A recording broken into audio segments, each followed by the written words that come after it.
नमस्कार दोस्तों, एक बार फिर से आप सभी का टू द पॉइंट चैनल में स्वागत है। दोस्तों, आज के इस क्लास में यूपी ट्रिपल एससी पेट एग्जाम के लिए सामान्य विज्ञान के अंतर्गत प्रारंभिक भौतिक विज्ञान से संबंधित टॉप 50 प्रश्नों को सॉल्व करेंगे। देखिए दोस्तों, आपके सिलेबस में प्रारंभिक भौतिक विज्ञान दिया गया है, इसलिए आप लोग इस वीडियो को पूरा ध्यान से देखिए। सबसे पहले दोस्तों थ्योरी सेक्शन को डिस्कस करेंगे, फिर उसी से रिलेटेड ऑब्जेक्टिव प्रश्नों को सॉल्व करेंगे। तो चलिए शुरू करते हैं। आप लोग इस वीडियो को पूरा ध्यान से देखिए। आप सभी के लिए दोस्तों एक महत्वपूर्ण सूचना है। देखिए दोस्तों, अभी इस चैनल पर सभी सब्जेक्ट से जो महत्वपूर्ण टॉपिक हैं उनको कंप्लीट कराया जा रहा है। शुरू के जो 4 से 5 टॉपिक हैं सभी सब्जेक्ट में उनको कंप्लीट कराया जा रहा है। उसके बाद दोस्तों दूसरे राउंड में जो टॉपिक बचे रहेंगे उनको पूरी तरह से कंप्लीट कराते हुए चलेंगे। जैसे कि हिस्ट्री, ज्योग्राफी, पॉलिटी में जो टॉपिक बचा हुआ है उनको दूसरे राउंड में पूरी तरह से कंप्लीट करा देंगे। उसके लिए आप लोग निश्चिंत रहें। समय का अभाव रहता है, इसलिए केवल एक ही क्लास दे पाते हैं, लेकिन दोस्तों कोशिश करते हैं कि एक ही क्लास में 2 से 3 टॉपिक आपका कंप्लीट हो जाए। तो चलिए शुरू करते हैं। क्लास को आप लोग ध्यान से देखिए। सबसे पहले दोस्तों प्रारंभिक भौतिक विज्ञान के अंतर्गत मात्रक देखेंगे, क्योंकि मात्रक से प्रश्न पूछा जाता है। देखिए दोस्तों, किसी राशि के मापन के निर्देश मानक को मात्रक कहते हैं। किसी राशि के मापन के निर्देश मानक को मात्रक कहते हैं। कुछ महत्वपूर्ण मात्रक यहाँ पर हैं, आप लोग ध्यान से देखते हुए चलिए। जैसे पूछा जाता है कार्य का मात्रक क्या होता है, तो कार्य का मात्रक जूल होता है। और प्रकाश वर्ष दूरी मापने की इकाई है।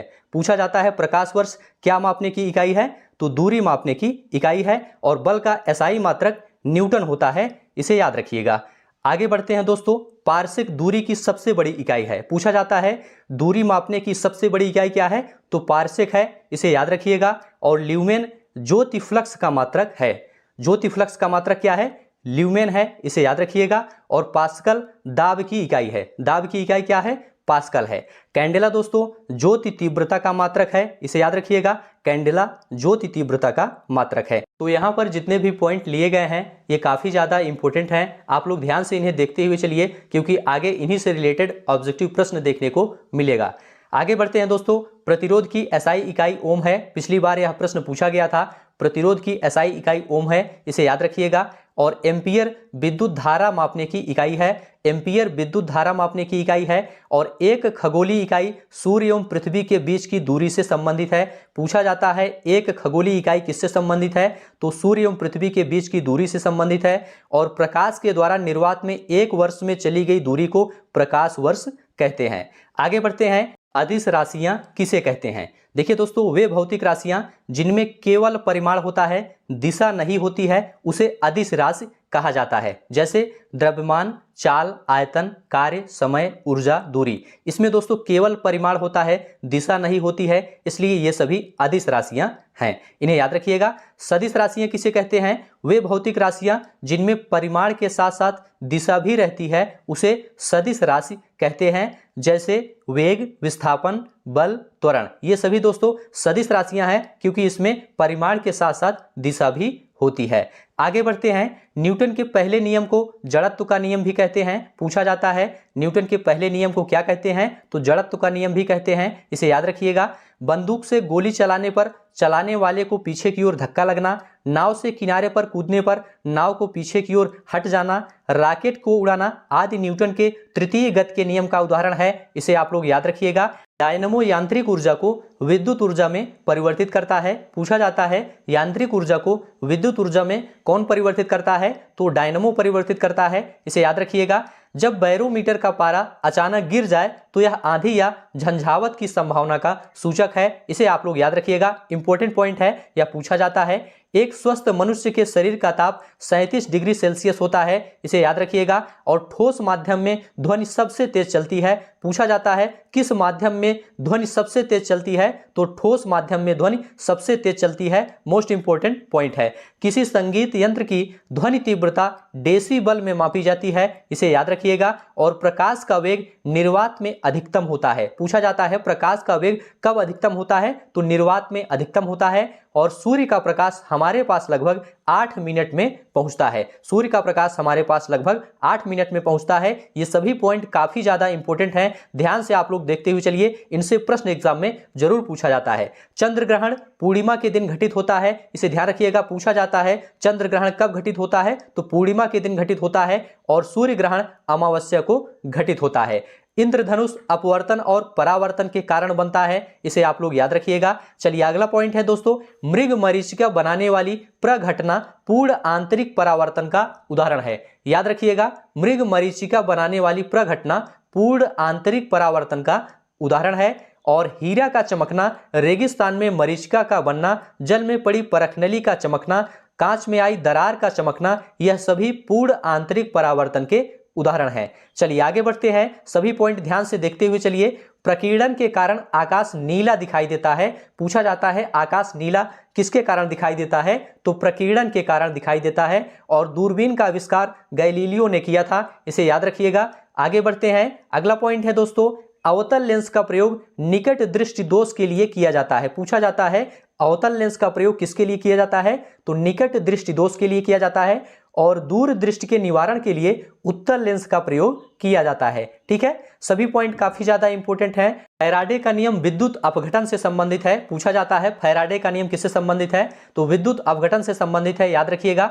अगला पॉइंट है, तड़ित चालक का आविष्कार बेंजामिन फ्रैंकलिन ने किया था, यह तांबा का बना होता है। पूछा जाता है तड़ित चालक का आविष्कार किसने किया था, तो बेंजामिन फ्रैंकलिन ने किया था। और विद्युत मोटर विद्युत ऊर्जा को यांत्रिक ऊर्जा में बदलता है। पूछा जाता है विद्युत ऊर्जा को यांत्रिक ऊर्जा में कौन बदलता है, तो विद्युत मोटर बदलता है, इसको याद रखिएगा। बिजली के पंखे की गति बदलने के लिए प्रयुक्त साधन रेगुलेटर है, इसे भी याद रखिएगा। और बिजली के बल्ब का फिलामेंट टंगस्टन का बना होता है, टंगस्टन तत्व से बना होता है बिजली के बल्ब का फिलामेंट। और प्रत्यावर्ती धारा को दिष्ट धारा में रेक्टिफायर द्वारा बदला जाता है। यहां से पूछा जाता है प्रत्यावर्ती धारा को दिष्ट धारा में कौन बदलता है, तो रेक्टिफायर बदलता है, रेक्टिफायर द्वारा बदला जाता है, इसे आप लोग ध्यान रखिएगा।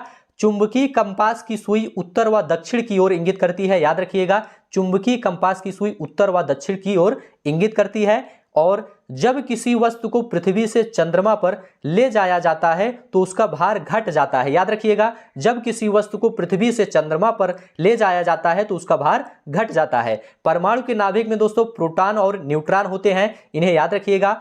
आगे बढ़ते हैं, सभी पॉइंट काफी ज्यादा इंपॉर्टेंट है, ध्यान से देखते हुए चलिए। इसी से रिलेटेड ऑब्जेक्टिव प्रश्न आगे आपको देखने को मिलेगा, तो ध्यान से आप लोग देखते हुए चलिए। न्यूट्रॉन की खोज चैडविक ने की थी और इलेक्ट्रॉन की खोज थॉमसन ने की थी, इन्हें भी आप लोग याद रखिएगा। रेडियो सक्रिय पदार्थ अल्फा किरणें, गामा किरणें और बीटा किरणें उत्सर्जित करता है, इसे आप लोग ध्यान रखिएगा, कौन, रेडियो सक्रिय पदार्थ। चलिए आगे बढ़ते हैं, सूर्य की ऊर्जा नाभिकीय संलयन द्वारा उत्पन्न होती है। पूछा जाता है सूर्य की ऊर्जा किसके द्वारा उत्पन्न होती है, तो नाभिकीय संलयन क्रिया द्वारा उत्पन्न होती है, इसको याद रखिएगा। नोबेल पुरस्कार अल्फ्रेड नोबेल के नाम पर शुरू हुआ था, जिन्होंने डायनामाइट की खोज की थी। तो डायनामाइट की खोज किसने की थी, अल्फ्रेड नोबेल ने की थी। एक्सरे का आविष्कार रॉन्टजन ने किया था। पूछा जाता है एक्सरे का आविष्कार किसने किया था, तो रॉन्टजन ने किया था, याद रखिएगा। और टेलीविजन का आविष्कार J.L. बेयर्ड ने किया था।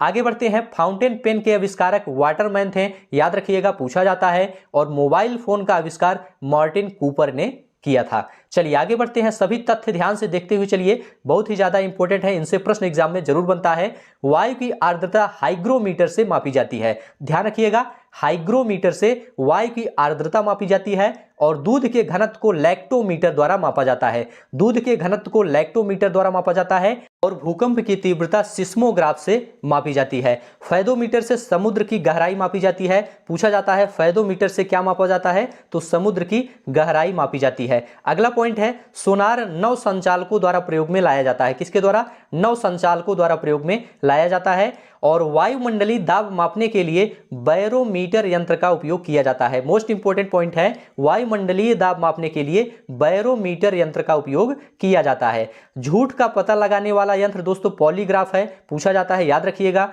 झूठ का पता लगाने वाला यंत्र पॉलीग्राफ है। और डॉपलर प्रभाव ध्वनि से संबंधित है, ठीक है। चलिए आगे बढ़ते हैं, वायु की गति एनीमोमीटर द्वारा मापी जाती है। मोस्ट इंपोर्टेंट पॉइंट है, वायु की गति एनीमोमीटर द्वारा मापी जाती है। और गुरुत्वाकर्षण नियमों के आविष्कारक न्यूटन है, इन्हें याद रखिएगा, इनसे प्रश्न एग्जाम में पूछा जाता है। तो यहां तक दोस्तों आपका थ्योरी सेक्शन पूरा कंप्लीट हो गया। अब यहां से टॉप 50 प्रश्नों को देखेंगे जो केवल प्रारंभिक भौतिक विज्ञान से संबंधित हैं और ये सभी प्रश्न काफी ज्यादा इंपॉर्टेंट हैं। ये सभी प्रश्न किसी न किसी एग्जाम में पूछे भी गए हैं, तो ध्यान से आप लोग इन्हें देखिए और सभी प्रश्नों का उत्तर बताने का प्रयास करिए। पहला प्रश्न आपके सामने है, कार्य का मात्रक है। कार्य का मात्रक क्या है? जूल, न्यूटन, वाट या डाइन। यहां पर आपका राइट आंसर क्या है? आप लोग जल्दी से कमेंट करके बताइए। तो देखिए दोस्तों, यहां पर आपका राइट आंसर है ए ऑप्शन, जूल। कार्य का एसआई मात्रक दोस्तों जूल होता है, इसको याद रखिएगा। ए ऑप्शन आपका यहां पर राइट है। और कार्य का सीजीएस पद्धति में मात्रक अर्ग होता है, इसे भी आप लोग ध्यान रखिएगा।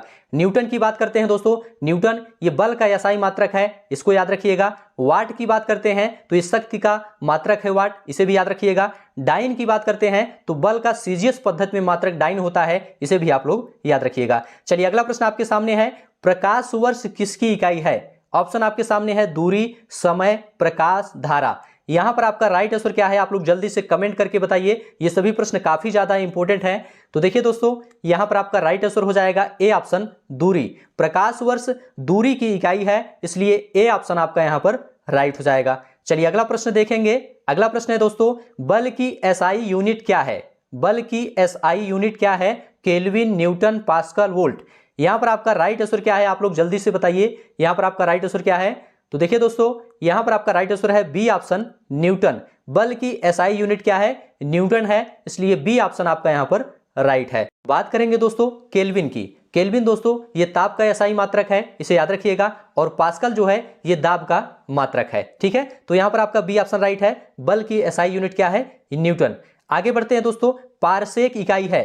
पारसेक किसकी इकाई है? दूरी की, समय की या प्रकाश के चमक की या चुंबकीय बल की। यहां पर आपका राइट आंसर क्या है? तो देखिए दोस्तों, यहां पर आपका राइट आंसर है ए ऑप्शन, दूरी की। ध्यान रखिएगा दोस्तों, दूरी मापने की सबसे बड़ी इकाई क्या है? पारसेक है, इसलिए ए ऑप्शन आपका राइट है। चलिए आगे बढ़ते हैं, एक खगोलीय इकाई संबंधित है। एक खगोलीय इकाई किससे संबंधित है आपको यह बताना है। ऑप्शन आपके सामने है, आप लोग जल्दी से बताइए यहां पर आपका राइट आंसर क्या है। तो देखिए दोस्तों, यहां पर आपका राइट आंसर है ए ऑप्शन, सूर्य एवं पृथ्वी के बीच की दूरी से संबंधित है एक खगोलीय इकाई। एक खगोलीय इकाई दोस्तों सूर्य एवं पृथ्वी के बीच की दूरी से संबंधित है, इसलिए ए ऑप्शन आपका यहां पर राइट हो जाएगा। अगला प्रश्न है दोस्तों, पास्कल इकाई है। पास्कल किसकी इकाई है? आर्द्रता की, दाब की, वर्षा की, तापमान की। यहां पर आपका राइट आंसर क्या है? तो याद रखिएगा दोस्तों, यहां पर आपका राइट आंसर है बी ऑप्शन, दाब की। पास्कल दोस्तों दाब की इकाई है, इसलिए बी ऑप्शन आपका यहां पर राइट हो जाएगा। अगला प्रश्न देखेंगे दोस्तों, निम्नलिखित में से कौन सी सदिश राशि नहीं है? ऑप्शन है विस्थापन, वेग, बल, आयतन। आप लोग जल्दी से कमेंट करके बताइए यहां पर आपका राइट आंसर क्या है। तो देखिए दोस्तों, यहां पर आपका राइट आंसर है डी ऑप्शन, आयतन। आयतन दोस्तों सदिश राशि नहीं है, यह अदिश राशि है, क्योंकि इसमें दोस्तों दिशा नहीं होती है, केवल परिमाण होता है, इसलिए ये अदिश राशि है। बाकी सभी विस्थापन, वेग, बल ये तीनों सदिश राशि हैं, इन्हें याद रखिएगा।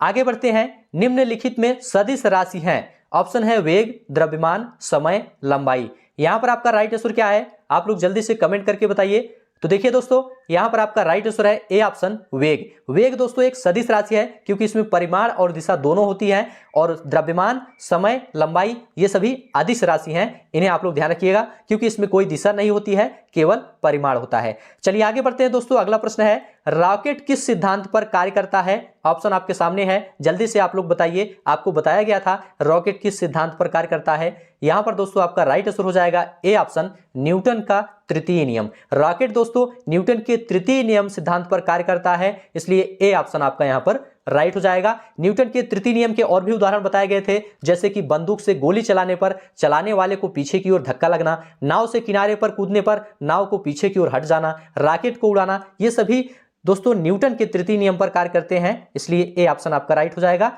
अगला प्रश्न है दोस्तों, जब बैरोमीटर का पारा अचानक गिर जाए तो यह किस बात का द्योतक है? आपको यह बताना है, गर्म मौसम का, सर्द मौसम का, आंधी या झंझावट की संभावना का, शुष्क मौसम का। इंपॉर्टेंट प्रश्न है, आप लोग जल्दी से बताइए यहां पर आपका राइट आंसर क्या है।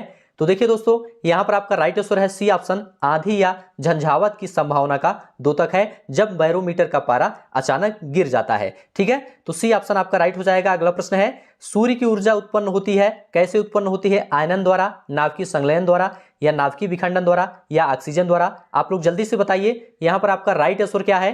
तो देखिए दोस्तों, यहाँ पर आपका राइट आंसर हो जाएगा बी ऑप्शन, नाभिकीय संलयन द्वारा। आपको बताया गया था सूर्य की ऊर्जा दोस्तों नाभिकीय संलयन क्रिया द्वारा उत्पन्न होती है, इसलिए बी ऑप्शन आपका राइट हो जाएगा। नेक्स्ट प्रश्न आपके सामने है, गुरुत्वाकर्षण के सार्वभौमिक नियम का प्रतिपादन किसने किया था? ऑप्शन आपके सामने है, आप लोग जल्दी से बताइए यहाँ पर आपका राइट आंसर क्या है। तो देखिए दोस्तों, यहाँ पर आपका राइट आंसर हो जाएगा ए ऑप्शन, न्यूटन।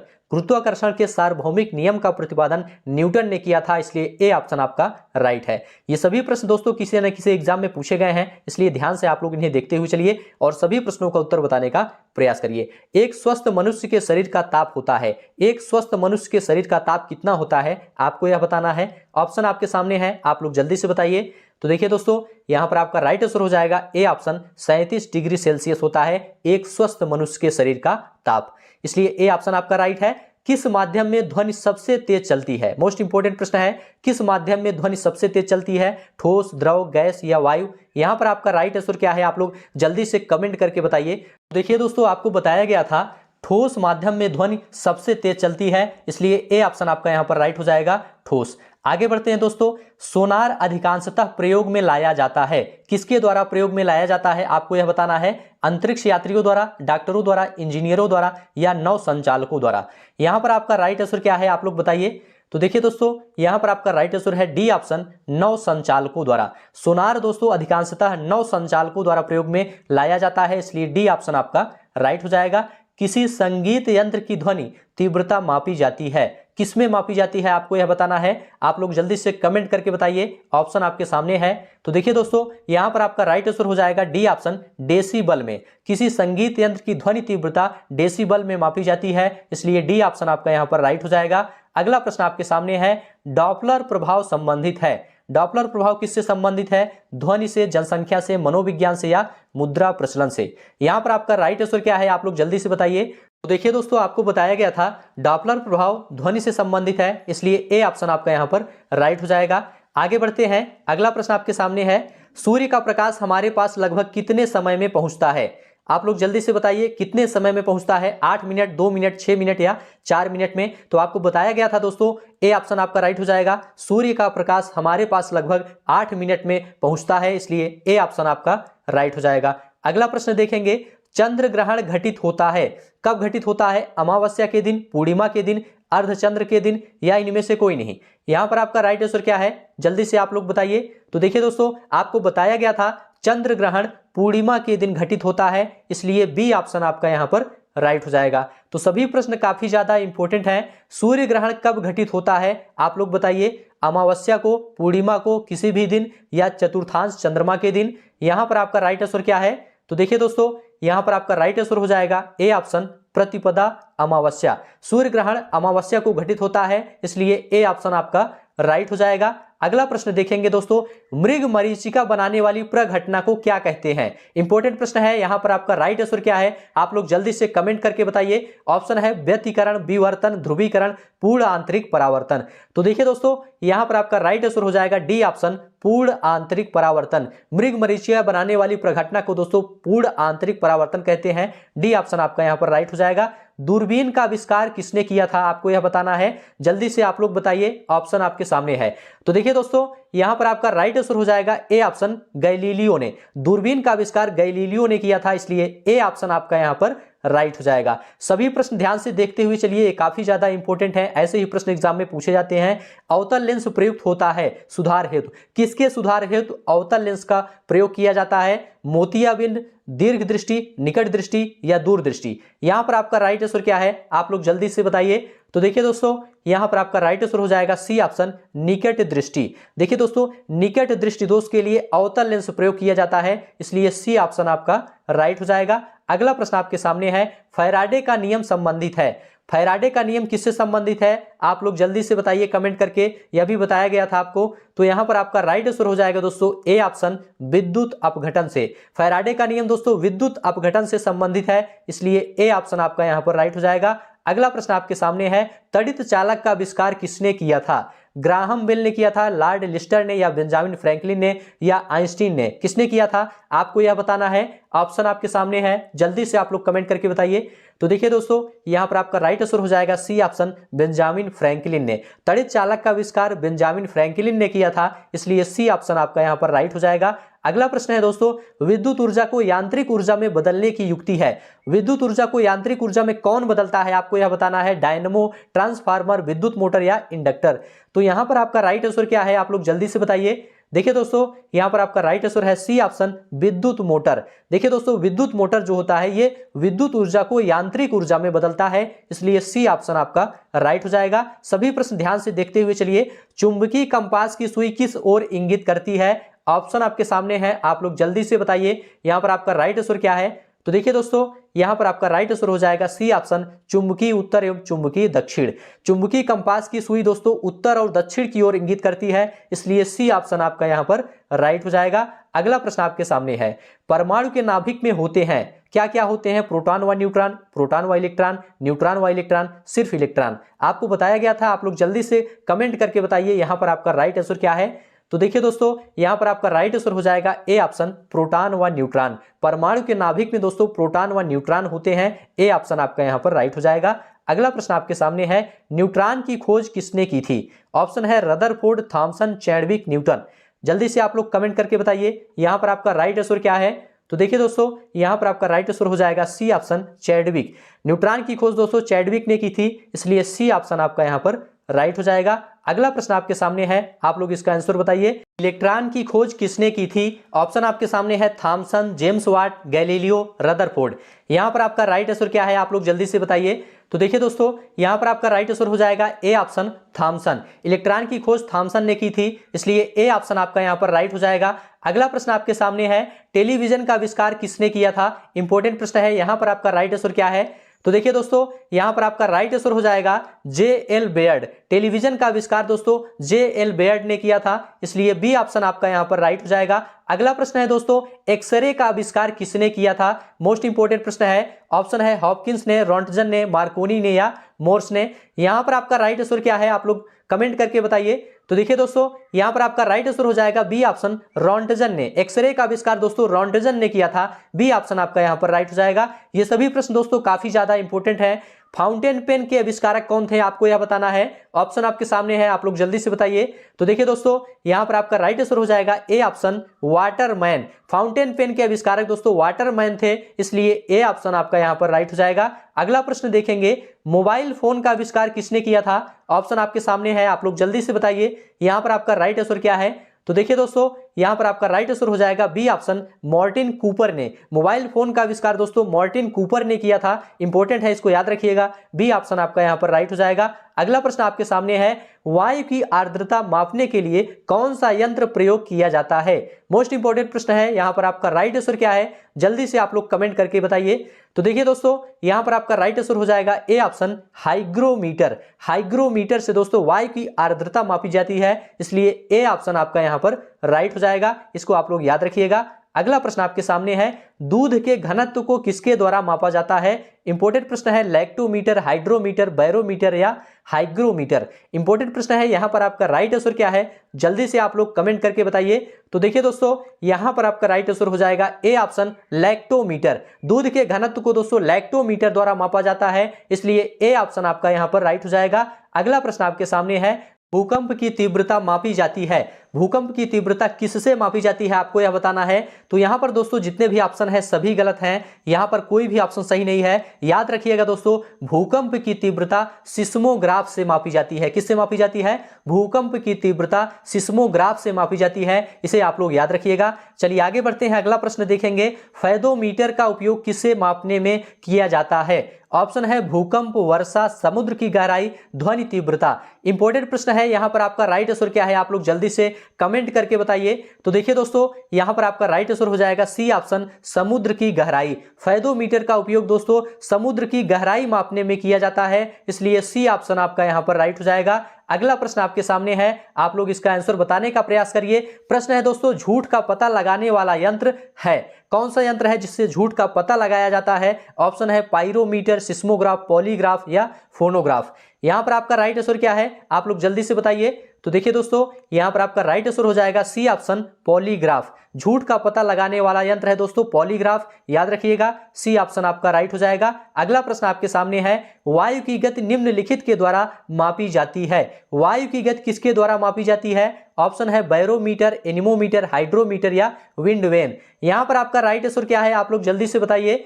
तो देखिए दोस्तों यहां पर आपका राइट आंसर हो जाएगा बी ऑप्शन एनीमोमीटर। वायु की गति दोस्तों एनीमोमीटर के द्वारा मापी जाती है। बी ऑप्शन आपका यहां पर राइट है। ये सभी प्रश्न दोस्तों काफी ज्यादा इंपॉर्टेंट है, इसलिए ध्यान से आप लोग देखते हुए चलिए और सभी प्रश्नों का उत्तर बताने का प्रयास करिए। प्रत्यावर्ती धारा को दिष्ट धारा में किसके द्वारा बदला जाता है? ऑप्शन है दोस्तों फिल्टर द्वारा, रेक्टिफायर द्वारा, मोटर द्वारा या ट्रांसफार्मर द्वारा। किसके द्वारा बदला जाता है आप लोग जल्दी से कमेंट करके बताइए। तो देखिए दोस्तों यहां पर आपका राइट आंसर हो जाएगा बी ऑप्शन रेक्टिफायर द्वारा। देखिए दोस्तों प्रत्यावर्ती धारा को दिष्ट धारा में रेक्टिफायर द्वारा बदला जाता है। बी ऑप्शन आपका यहां पर राइट हो जाएगा। बिजली के बल्ब का फिलामेंट किस तत्व से बना होता है? मोस्ट इंपोर्टेंट प्रश्न है। कॉपर, आयरन, लेड, टंगस्टन किससे बना होता है आपको यह बताना है। आप लोग जल्दी से बताइए यहां पर आपका राइट आंसर क्या है। तो देखिए दोस्तों यहां पर आपका राइट आंसर हो जाएगा डी ऑप्शन टंगस्टन। बिजली के बल्ब का फिलामेंट टंगस्टन से बना होता है, इसलिए डी ऑप्शन आपका यहां पर राइट हो जाएगा। अगला प्रश्न आपके सामने है, सबसे कम तरंग दैर्घ्य वाला प्रकाश होता है। सबसे कम तरंग दैर्घ्य वाला प्रकाश कौन सा होता है? लाल, पीला, नीला, बैगनी। इंपॉर्टेंट प्रश्न है, एग्जाम में पूछा जाता है। यहां पर आपका राइट आंसर क्या है आप लोग जल्दी से कमेंट करके बताइए। तो देखिए दोस्तों यहां पर आपका राइट आंसर हो जाएगा डी ऑप्शन बैगनी। सबसे कम तरंग दैर्घ्य वाला प्रकाश दोस्तों बैगनी होता है, इसको याद रखिएगा। और लाल रंग का तरंग दैर्घ्य दोस्तों सबसे अधिक होता है। अगर पूछा जाए सबसे अधिक तरंग दैर्घ्य वाला कौन सा रंग है, तो लाल रंग का तरंग दैर्घ्य सबसे अधिक होता है। इसे भी आप लोग याद रखिएगा। जब किसी वस्तु को पृथ्वी से चंद्रमा पर ले जाया जाता है तो क्या होता है आपको यह बताना है। ऑप्शन आपके सामने है, उसका भार बढ़ जाता है, उसका भार घट जाता है, उसके भार में कोई परिवर्तन नहीं होता है, वह पूर्ण रूप से भार रहित हो जाता है। यहां पर आपका राइट आंसर क्या है आप लोग जल्दी से कमेंट करके बताइए। तो देखिए दोस्तों आपको बताया गया था कि जब किसी वस्तु को पृथ्वी से चंद्रमा पर ले जाया जाता है तो उसका भार घट जाता है, इसलिए दोस्तों बी ऑप्शन आपका यहां पर राइट हो जाएगा, उसका भार घट जाता है। आगे बढ़ते हैं। अगला प्रश्न है, हम दलदली सड़कों पर क्यों फिसलते हैं? ऑप्शन है गुरुत्वाकर्षण बल, आपेक्षिक वेग, घर्षण की कमी, घर्षण की अधिकता। यहां पर आपका राइट आंसर क्या है जल्दी से आप लोग कमेंट करके बताइए। तो देखिए दोस्तों यहां पर आपका राइट आंसर हो जाएगा सी ऑप्शन घर्षण की कमी के कारण। घर्षण की कमी के कारण हम दलदली सड़कों पर फिसल जाते हैं, इसलिए सी ऑप्शन आपका राइट हो जाएगा। अगला प्रश्न आपके सामने है, किस तापमान पर जल का घनत्व अधिकतम होता है? मोस्ट इंपोर्टेंट प्रश्न है, आप लोग जल्दी से कमेंट करके बताइए यहां पर आपका राइट आंसर क्या है। तो देखिए दोस्तों यहां पर आपका राइट आंसर हो जाएगा डी ऑप्शन 4 डिग्री सेल्सियस पर जल का घनत्व अधिकतम होता है। इसे आप लोग ध्यान रखिएगा, डी ऑप्शन आपका यहां पर राइट हो जाएगा। अगला प्रश्न आपके सामने है, वर्षा की बूंद का आकार गोलाकार किस कारण होता है? ऑप्शन आपके सामने है श्यानता, पृष्ठ तनाव, प्रत्यास्थता, गुरुत्व। यहां पर आपका राइट आंसर क्या है आप लोग जल्दी से कमेंट करके बताइए, इंपॉर्टेंट प्रश्न है। तो देखिए दोस्तों यहां पर आपका राइट आंसर हो जाएगा बी ऑप्शन पृष्ठ तनाव के कारण। वर्षा की बूंद का आकार गोलाकार पृष्ठ तनाव के कारण होता है, इसलिए बी ऑप्शन आपका राइट हो जाएगा। अगला प्रश्न है, पृथ्वी का पलायन वेग है। पृथ्वी का पलायन वेग कितना होता है आपको यह बताना है। आप लोग जल्दी से बताइए यहां पर आपका राइट आंसर क्या है। तो देखिए दोस्तों यहां पर आपका राइट आंसर है डी ऑप्शन 11.2 किलोमीटर प्रति सेकंड पृथ्वी का पलायन वेग होता है, इसे याद रखिएगा, डी ऑप्शन आपका राइट हो जाएगा। अगला प्रश्न देखेंगे दोस्तों, डायनमो परिवर्तित करता है। डायनमो किसे परिवर्तित करता है आपको यह बताना है। ऑप्शन है यांत्रिक ऊर्जा को चुंबकीय ऊर्जा में, यांत्रिक ऊर्जा को विद्युत ऊर्जा में, विद्युत ऊर्जा को यांत्रिक ऊर्जा में, या इनमें से कोई नहीं। यहां पर आपका राइट आंसर क्या है जल्दी से आप लोग कमेंट करके बताइए। तो देखिए दोस्तों यहां पर आपका राइट आंसर हो जाएगा बी ऑप्शन यांत्रिक ऊर्जा को विद्युत ऊर्जा में। डायनमो दोस्तों यांत्रिक ऊर्जा को विद्युत ऊर्जा में परिवर्तित करता है, इसलिए बी ऑप्शन आपका राइट है। अगला प्रश्न है दोस्तों, कैमरे में किस प्रकार का लेंस उपयोग में लाया जाता है? ऑप्शन है उत्तल लेंस, अवतल लेंस वर्तुलाकार समान मोटाई का। इंपॉर्टेंट प्रश्न है, यहां पर आपका राइट आंसर क्या है, आप लोग जल्दी से कमेंट करके बताइए। तो देखिए दोस्तों, यहां पर आपका राइट आंसर है ए ऑप्शन उत्तल लेंस। कैमरे में दोस्तों उत्तल लेंस का उपयोग किया जाता है, इसलिए ए ऑप्शन आपका राइट है। तो इस प्रकार से दोस्तों आज की यह क्लास यहीं पर समाप्त होती है। यह क्लास आपको कैसा लगा आप लोग जरूर बताइए। अच्छा लगा है तो चैनल को सब्सक्राइब करिए, दोस्तों में शेयर करिए और कमेंट में लिखकर जरूर बताइए। अभी के लिए बस इतना ही। अब आपको नेक्स्ट वीडियो मिलेंगे किसी नए टॉपिक के साथ। तब तक के लिए आप सभी का बहुत बहुत धन्यवाद।